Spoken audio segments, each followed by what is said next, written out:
उत्तराखंड में जंगली जानवरों के हमलों से बढ़ती मौत की घटनाओं पर विधानसभा में विपक्ष ने सरकार पर जमकर हमला बोला। मानव और वन्यजीव संघर्ष की बढ़ती घटनाओं से होने वाली मौत का आंकड़ा लगातार बढ़ रहा है। सदन में आज विपक्ष के कई विधायकों ने अपने अपने विधानसभा क्षेत्रों की घटनाओं पर सिर्फ चिंता व्यक्त करते हुए ठोस नीति बनाए जाने की सरकार से मांग की। वन्यजीव हमलों पर वन मंत्री सुबोध उनियाल ने सदन में जवाब दिया। उन्होंने कहा कि सरकार ने 900 फॉरेस्ट गार्ड व 300 वन दरोगाओं की भर्ती की है। वन मंत्री ने कहा कि 2110 लोग 2017 से लेकर अब तक घायल हुए हैं।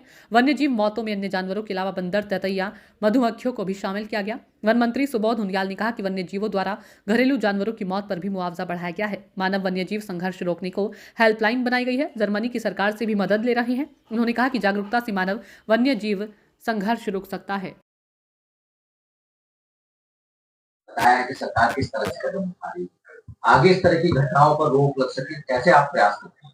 देखिए 71% वन क्षेत्र है शादी में, और वन क्षेत्र के लिए संभवतः हर इलाका ऐसा है जो वनों से कहीं ना कहीं घिरा हुआ है। ऐसी स्थिति में सरकार के प्रयास के समझना ही काफी नहीं होगा। इसमें बिना जन सहयोग के, जन सहभागिता के, जन जागरण के इसको नहीं प्रभावी अंकुश नहीं लगा जा सकता। हम लोग लगातार इस तरह की घटनाओं को रोकने के लिए हम लोगों ने human wild life conflict mitigation plan भी बनाया है ताकि इसको और कम किया जा सके, और इस 32 करोड़ रुपए का प्रावधान भी इसके लिए किया गया। साथ ही साथ अगर आप आंकड़े देखेंगे तो पिछले 7-8-10 सालों के आंकड़ों में आपको कोई बहुत अंतर नहीं दिखाई देगा।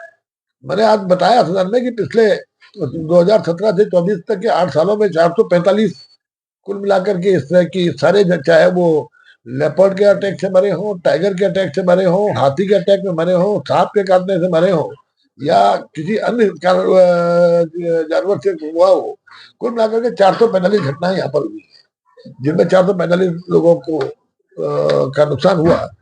लेकिन इसमें सरकार बड़ी संवेदनशीलता के साथ, हमने जिस तरह मिटिगेशन प्लान के साथ साथ तमाम योजनाएं बनाने के साथ साथ हम लोग इस पे कंपनसेशन बढ़ाने का भी काम किया है। जो 4 लाख बनता था उसको 6 लाख करने का काम किया, और एक व्यवहारिक दृष्टि से इसमें हमने मधुमक्खी, ततैया, लंगूर और बंदर को भी शामिल किया है, क्योंकि इनसे भी कई लोग घायल हुए हैं और मरते भी हैं, तो उसमें उनको भी शामिल किया गया कि अगर इनके द्वारा भी अगर कोई नुकसान पहुंचा तो उसमें मुआवजा देने का काम किया जाएगा।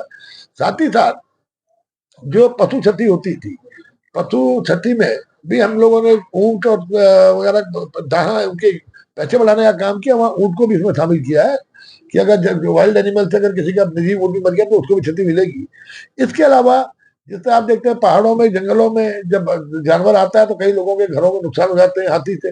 भालू से भी नुकसान हुआ करता था, लेकिन भालू के नुकसान को मुआवजे की श्रेणी में नहीं लाया गया था। हमने भालू के नुकसान को मुआवजे की श्रेणी में लाने का काम किया, और कुल मिलाकर के बड़ी संवेदनशीलता के साथ, चाहे वो फेंसिंग हो, चाहे वो जन चेतना कैंप्स हो, लगातार लोगों के बीच में जागरूकता निकालने के लिए अखबारों का विज्ञापन हो, कैलेंडर छापने के बाद कैलेंडर पटा करके लोगों के अंदर जागरूकता लाने का काम हो, इस पर लगातार विभाग काम कर रहा है। और साथ ही साथ इसके हमने एक और किया, जो मैन पावर अब पे कम थी, अभी हमने पिछले कुछ ही दिनों के अंदर के 900 से ज्यादा फॉरेस्ट गार्ड और 300 के आसपास बंद दरोगा, जो कि निचले स्तर पर ग्राउंड लेवल के कार्यक्रम वो है, हमारे वो फोर्स है, उनको नई नियुक्ति देकर के एक ग्राउंड पर मैन पावर की पूर्ति करने का काम भी किया। तो कुल मिलाकर के सरकार इसको लेके बहुत संवेदनशील है, और हमारा लगातार प्रयास है कि इस तरह घटनाओं को रोके, क्योंकि राज्य एक ऐसा राज्य है कि कृषि प्रधान राज्य है। किसी क्षेत्र में अगर नुकसान हो रहा है, हमने बंदरों का मिशन बोर्ड में लेकर के बंदरों को कम करने का काम किया।